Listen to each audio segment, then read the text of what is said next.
Welcome everybody to Hammurabi Court Cam. Today we look at the case of Carlos Mendez, as he is accused of the murder of the 30-year-old man, Martin Desbois. Witness Mr. John claims the 30-year-old man called Carlos mean names, and in retaliation, Carlos murdered the man. This is Carlos. Today, Carlos is accused of murdering Martin Desbois, being too handsome and potentially evil. However, Carlos is not alone. Today, Carlos is joined by Sir Engelbert.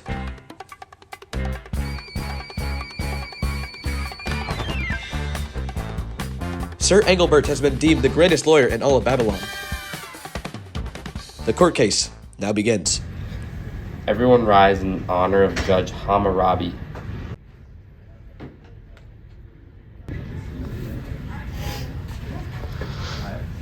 You may all be seated. Thank you. Today we look at the case of Carlos Mendez. He has been accused of the assassination of 30-year-old man Martin Desbois. The jury will ultimately decide if Carlos is guilty of this crime. Sir Engelbert will be Carlos's lawyer today and begin the trial. Thank you, Your Honor. On the day Martin Desbois was found dead, he was found with a knife beside him. The knife had Carlos's name on it. Carlos was in his house, which is across the street. He was making a peanut butter and jelly sandwich. But when Carlos was holding the knife, he slipped on his recently mopped floor.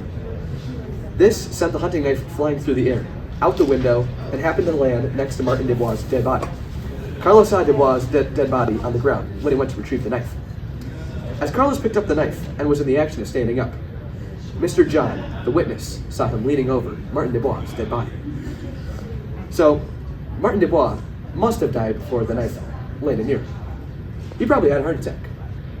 My client did nothing but make a sandwich. That would explain why the knife had his name on it. Mr. John, it is your turn. Please tell your side of the story.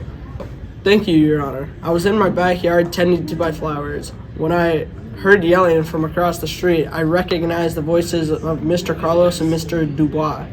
As I walked over there to go settle the argument, I saw Carlos picking up a knife that was stained in red.